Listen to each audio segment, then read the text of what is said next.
alligators, what's up? It's Allie Hardesty, and today's video is going to be how to get famous on YouTube, how to grow on YouTube, how to have your videos go viral, and just how to get your channel up and going in general. I have been asked to make this video since the very beginning of my channel, and I've been putting it off for the longest time for a few reasons. One being there is seriously so much to say in one video that I'm gonna have to spread it out. So I think today I'm going to be primarily focusing on how to grow your channel, gain subscribers, everything I just listed, versus the money side of things, like how to make YouTube your actual job, how to set up affiliate links, get sponsorships, monetize your channel, etc. So if you guys would like to see a video on that in specific, like how to make YouTube an actual career, that's a whole separate ball game. So let me know, give this video a thumbs up, and I will do that video.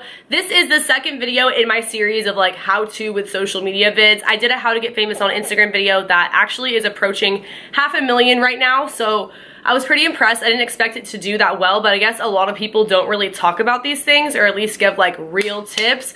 And I'm gonna admit, a lot of this is luck, but obviously it's not all luck. Like YouTubers who have gotten to the place that they're at, they got there for a reason, like they put in work. We do have control over a lot of the things that get us to go viral and grow and gaining subscribers, etc. So I'm gonna give you all my tips and tricks for what I do know and what I truly think can help you and your channel if you are making a channel or you are in the process of trying to grow the one you already have. So first things first, when you start your channel, I think you should have a reason why, something that keeps you motivated, because it doesn't happen overnight. Like you have to genuinely enjoy what you're doing, or else you're gonna get sick of it and you're gonna give up if you just expect to get famous overnight like that. These things can definitely help to speed up the process, but you just can't be disappointed right off the bat if you don't get 1 million hits on your very first video. So keep that in mind when you're getting started. You should know what you want other people to get out of your videos and what you want to get out of your videos. For example, when I started my channel, I wanted to document my life, help other people, and share my experiences. I'm pretty sure I've done that. Like, I feel very, very accomplished in that sense, and that is what matters to me. And I think that people can see that in my videos. I have shared things that other people couldn't necessarily talk about unless they went through the same thing. For example, my ADD, that's something I've struggled with my entire life. I've made videos about it, and people can see in my videos how real I'm being when talking about that subject. So a lot of people do suggest that when you make a channel, you should do like the cliche how-to videos, because people easily search those. If that's what you want to do that. But I would suggest doing something that still relates to you, so you can add your passion and your personal input to whatever you're talking about. So yeah, how-to videos, they do get hits right off the bat. I never really went that route. I didn't even actually hear that piece of advice till much later, but if you do a how-to video, it's definitely gonna show through the video if you actually care about whatever it is that you're doing a how-to video on. Don't just make a video because you think it's gonna do well or you think people would wanna see it.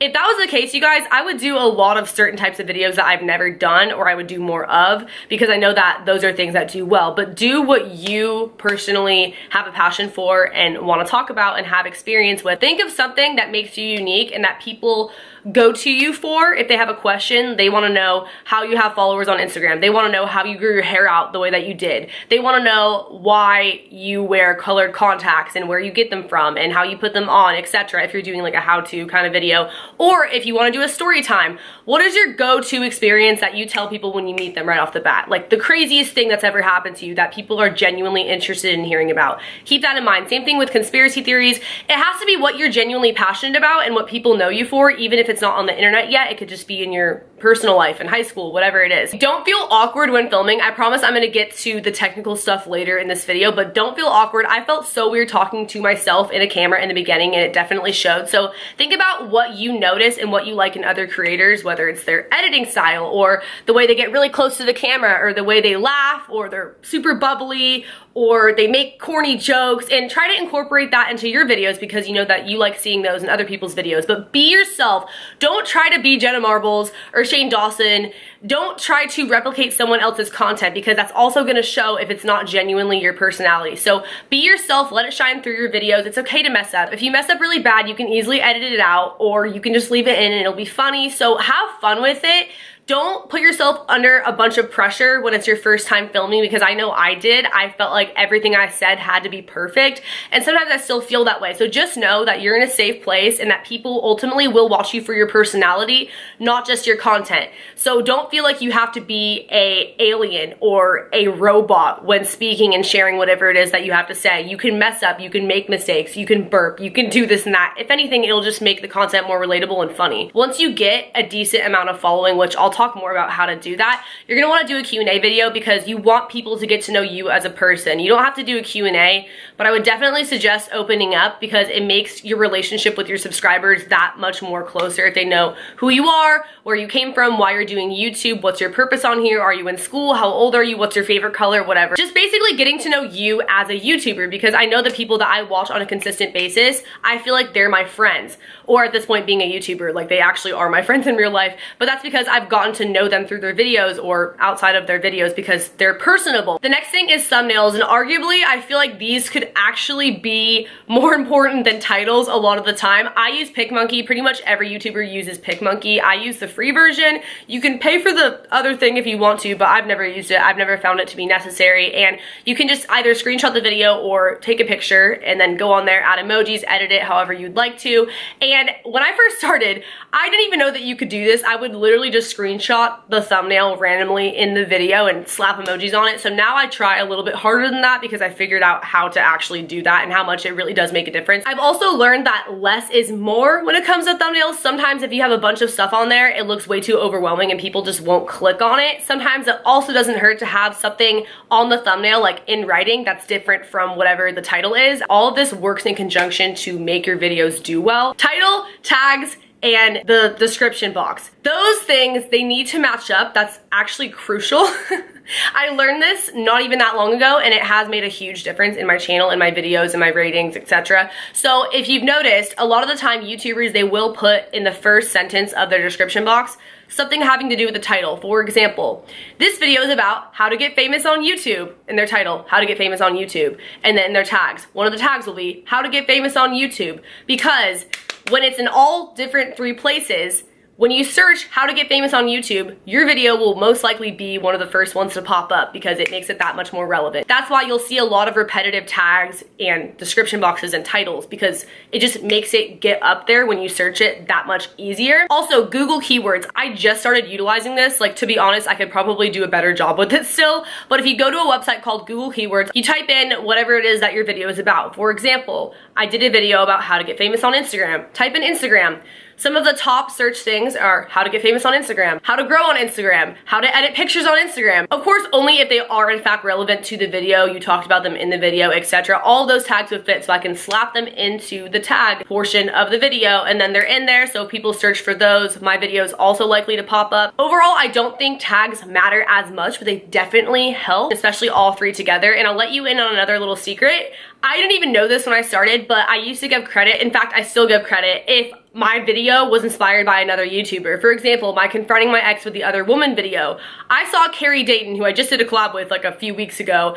I saw her post a video with basically the same title. Obviously, I didn't steal her idea, like the same similar situation happened to me and I made a storytime video about it, but her video inspired me to tell my story. So in the description box, I put this video was inspired by Carrie Dayton, and she ended up seeing it, and I think if anything, it might have gained some traffic because people found it from her video, like it was on the sidebar, or on the sidebar when people are watching other videos on her channel. It just popped up kind of because another YouTuber's name was stated in the description. Don't do that unless the video actually has to do with them or they really did inspire you, because that's just kind of like a way to use their name to get fame and things like that. But if you actually talked about them in the video, you actually were inspired by whatever video they made, you can totally do that. It's totally fine. As well as it's just really nice and kind of like common courtesy to give someone credits if their video did inspire you. Like, I've had people do that and I think it's so sweet. I don't get mad that my name was used in it. Like, I think it's awesome. They gave me credit, and that's like what people deserve, is credit. Auto descriptions, auto tags, etc. Again, you can go over to Google Keywords and search your name, like your channel name, Ali Hardesty,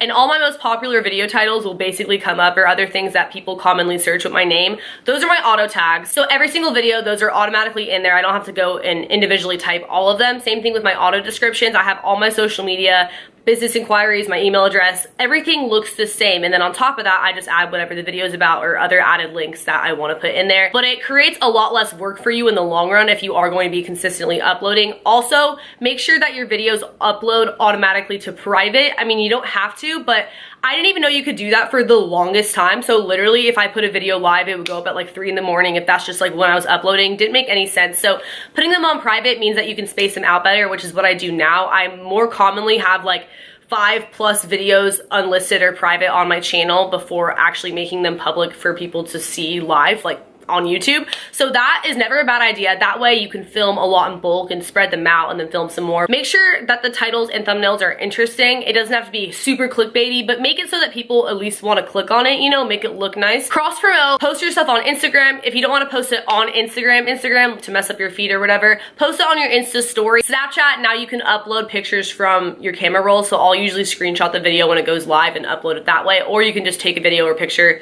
straight from your laptop or something to indicate that it's now live, the video, when you post it, because that way you get more views. Obviously, share it to Twitter. That really does make a difference, especially in the beginning if you don't really have like an active fan base. Your friends and family might still check it out, so you'll still get some views, some feedback, and some subscribers from that. And then the more you grow, people are probably going to follow your social medias from YouTube. Make sure that you're shouting out your social medias in your YouTube videos and in your description boxes like I already talked about, because those people will go over to Twitter, etc. And then if they don't have your notifications on, or if they don't really come back and actively check your channel, when you post it on your other social medias that they're following, they'll come back and they'll watch your video. So basically, cross promotion is very, very important. It definitely helps to get your videos out there, get more views, and just get more subscribers, and people who maybe were following you on one thing but not the other, they'll go over and follow you on there as well. So it's pretty self-explanatory. Collabing and networking with other YouTubers. So there is a right and a wrong way to do this. One, don't collab with people because you want their subscribers. That is so offensive. People will seriously hate you over that. It's called social climbing. Also, make friends with people first. Don't just try to collab with someone right off the bat. I have made some of the best friends ever through YouTube. Like, it's one of the most amazing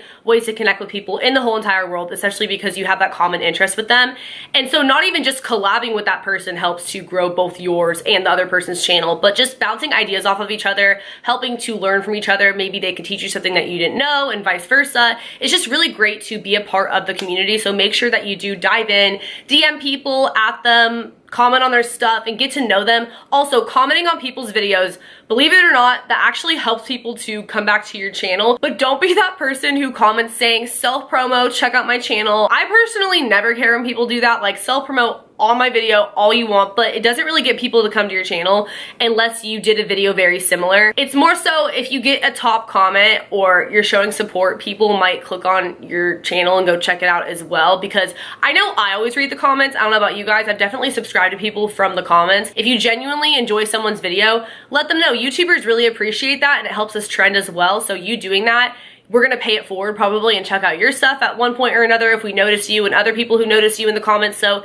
it's just a way, again, to be interactive with the YouTube community, and it kind of helps people to come across your channel and find you. So I would say that the quickest way out of everything I just said, which these things will help you get to this point, would be having a viral video. Having a video go viral. People go viral for many different reasons. I went viral for story times, conspiracy theories, and I just had like a twerking drive with me video go viral. Also, my Instagram how-to video went pretty viral. To me, viral is when a video starts getting a lot of views in a very short amount of time, like it trends and that sort of thing. People see it in their recommended section. So that can happen to pretty much any video. It's not just like certain kind of videos tend to do that. Obviously, if you're a bigger YouTuber, it happens more often, but it can happen to anyone. That is kind of when you see a peak in your subscriber count as well as your earnings, which that'll be the whole other video. Like I said, don't get used to it because YouTube fluctuates all the time when it comes to numbers in terms of money and subscriber count. So you want to keep your channel consistent. You want to be consistently posting.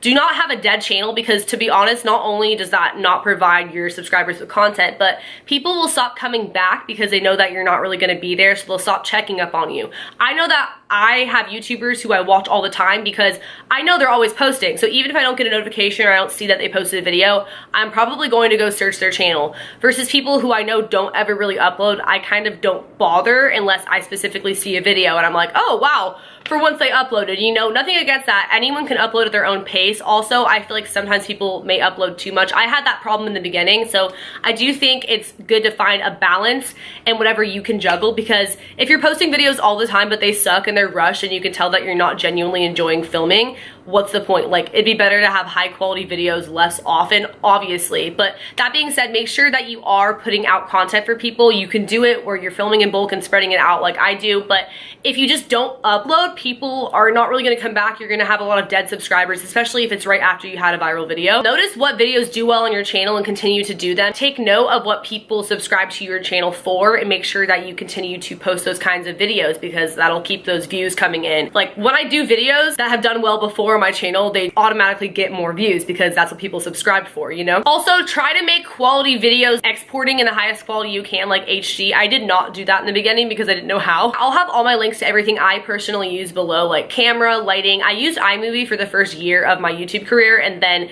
more recently I started using Final Cut Pro. iMovie is free and basically the Walmart version of Final Cut Pro, so when you do decide to upgrade and pay the $300 to get Final Cut Pro, if you ever do, you'll pretty much know how to use it because you were already basically using a low-class version of it. A lot of people film their first videos on their phone. I don't really think it makes much of a difference. A lot of my first videos that did really well were not even good quality. I didn't have lighting. I think the only thing I had was a camera, and I don't even have that nice of a camera, to be honest. This is the same camera that I've been using the entire time I've been making videos, so it's definitely not necessary. It just helps to have professional equipment in the long run. Again, I have so much more I could honestly say about this, having to do with growing, just like other little things. If you have any questions, be sure to leave them below. Also, as far as making YouTube your job, whole separate thing. I will make a video if you guys want, so give this one a thumbs up and let me know if you want to see that. Subscribe to my channel if you are new here. Turn on post notifications by hitting that bell button right next to the subscription box. Follow my social media. I have Instagram, Twitter, Snapchat, and YouNow, where I broadcast every single day. I also have a Patreon where I post exclusive videos and photos that you can't see anywhere else. And I will see you guys in the next video. Later, alligators.